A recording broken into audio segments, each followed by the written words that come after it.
ayon na rin sa sinabi ng ating Pangulo, nitong paulit-ulit na sinabi ng ating Pangulo nitong nakaraang ilang linggo. Unprecedented po ito dahil sa mga nakita at nadiskubre na malawakang anomalya sa DPWH, lalong-lalo na sa mga flood control projects. Not so long ago, the President was here delivering his SONA, and he so clearly and forcefully told the entire nation that he feels that enough is enough. Na hindi na dapat maulit itong mga nakita niya, nakita ninyo, at nakita ng buong bayan ng mga project na dapat para sa benepisyo ng taong bayan na nilustay lamang.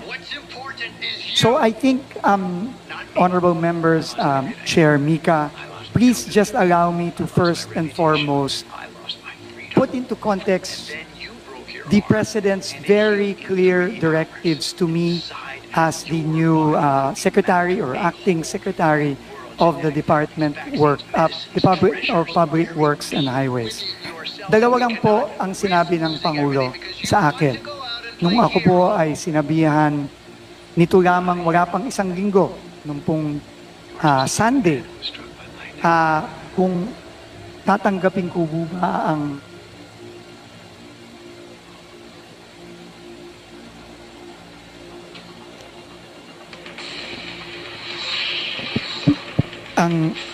hamon ng pagiging secretary ng Department of Public Works and Highways, lalong-lalo na 6 na buwan pa lang po ako sa aking dating trabaho bilang secretary ng Department of Transportation. Sa aming pag-uusap po, 2 bagay lang po ang sinabi ng ating Pangulo. At ito na rin pong 2 bagay na to ang nag-udyok sa akin na tanggapin ang hamon kahit na po napakabigat po. Napakabigat po ng desisyon na hinarap ko sa paghiling ng Pangulo na ako'y maging DPWH Secretary.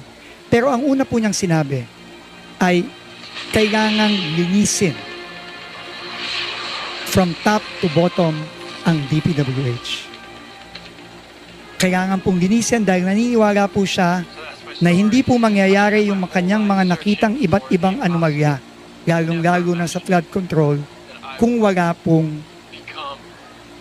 kuntsabahan, pagpapayag o pagkukonsinte ng ibang mga opisyal sa loob ng DPWH.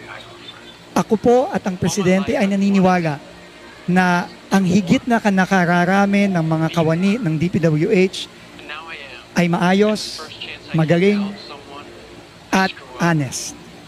Pero hindi dun po natin mapagkakaila na meron pong hindi ganoon.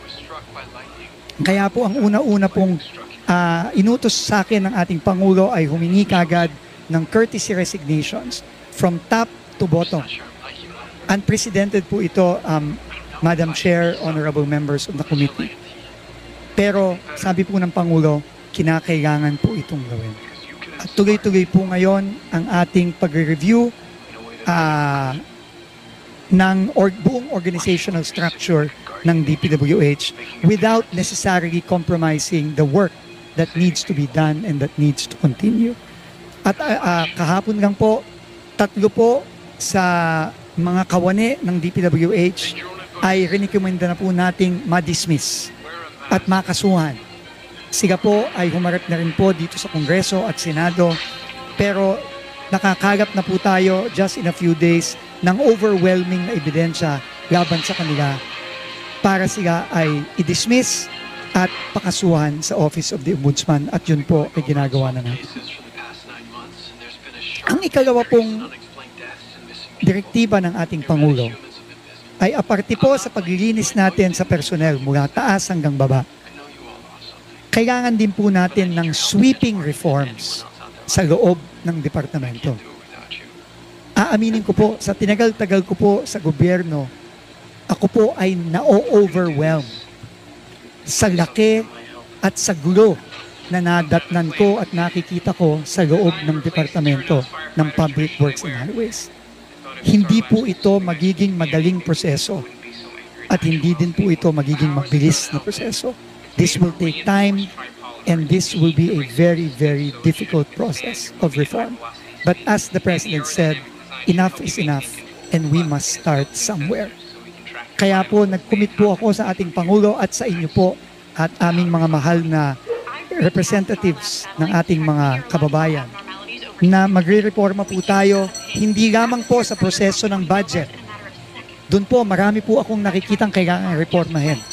At yun po ay nagpapasalamat po ako sa ating mga miyembro ng Kongreso na matapang po nilang isiniwala at inilabas ang mga nakita nilang mga problema dito sa 2026 NEP. Yung pong mga proyektong completed na pinopondohan pa rin. Yung pong mga double entry na isang proyekto pero dalawang entry at therefore dalawang budget. Yan po ay kailangan po hindi lamang malaman ng ating mga kababayan pero kailangan po nating ayusin at kailangan po nating tanggalin. Marami din pong kailangan reforma na kailangan gawin sa procurement process ng DPWH.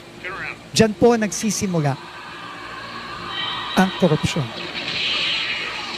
At makakaasa po kayo sa mga susunod na linggo, sa mga susunod na buwan, gagawin po natin yan.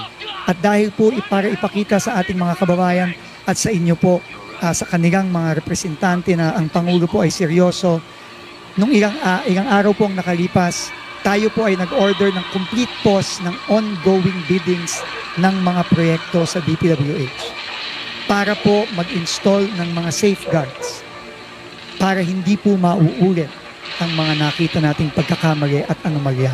Nakitang-kita naman po, hindi lamang ng ating Pangulo, kundi ng ating buong sambayanan. Magkakaroon din po tayo ng sweeping reforms sa project management at project monitoring. Ito pong mga issue sa DUPA, ito pong mga issue sa paano ba nagsisimula ang pagpaplano ng proyekto at paano po ito napupunta sa budget at paano po ito ini-implement. Marami pong nagtatanong, meron po bang master plan para sa flood control ang DPWH?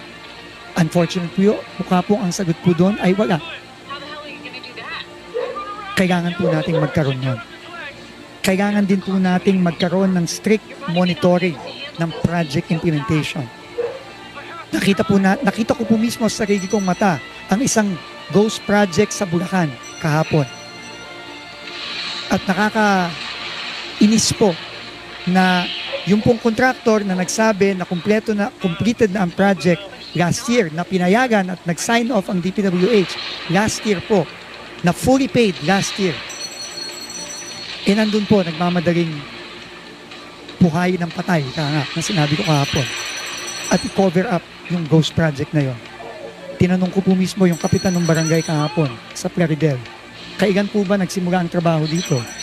Knowing na nakalagay po sa dokumento ng DPWH, completed at fully paid na po noong 2024 ang proyektong ito worth almost 100 million pesos. Sinabi po ng kapitan at ng mga tao doon, Secretary, 3 weeks ago lang po nagsimula ang trabaho dyan. Ito po ay klarong failure sa monitoring at project implementation. Ito po ay klarong failure sa procurement system. Ito po ay klarong failure sa planning. At kailangan po lahat ng ito ay simulan na nating baguhin at reformahin. Ito lang pong dalawang bagay ang kabilin-bilinan ng ating Pangulo. At nangako po ako sa inyo na sisimulan po natin ito. Hindi po madali ito, uulitin ko po, hindi po madali at hindi po mabilis ito. Pero we have to start somewhere. At tungkol naman po sa budget po ng DPWH na naisumiti na sa Committee on Appropriations sa Kongreso under the National Expenditure Program for 2026. Kami po ni Secretary Mina ay susunod po sa utos ng Pangulo na kailangan nating rebisahin at repasuhin at kung kinakailangan baguhin ang budget po na isinumite ng DPWH. Yun po ang hihingin ko po sa inyong tulong. Tulungan niyo po kami. Lalo na po ako na 5 araw pa lang po. Wala pa pong 5 araw po ako nandito. Ako po ay dumaan sa ilang briefing, aaminin ko po sa inyo, halos wala po akong maintindihan sa gulo ng budget na nakikita ko. Kahit na po matagal na po ako sa gobyerno, marami-rami na rin po akong ahensyang nahawakan. Ako po gitong-gito hanggang ngayon.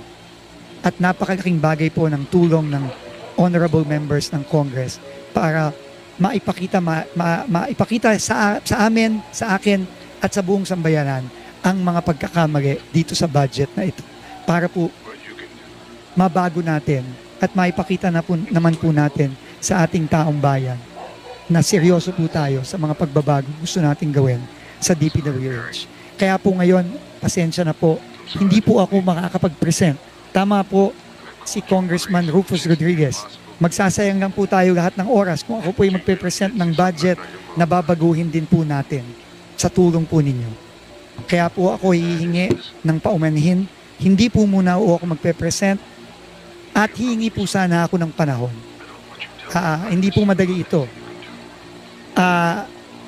Hihingi po, sabi ko po nung una ay kahit po sana 2 linggo, pero alam ko po na may timeline po ang Kongreso para matapos ang budget. So, tatanggapin ko po ang oras na ibibigay ng ating honorable committee, ng ating chairperson.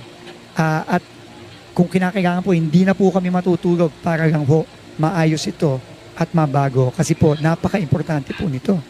At kailangan na po nating magsimulang baguhin itong sistema na hindi maganda na nagre-resulta dito sa mga proyektong nakikita natin sa buong bansa. Salamat po ulit, Chair Mika, sa ating mga honorable members.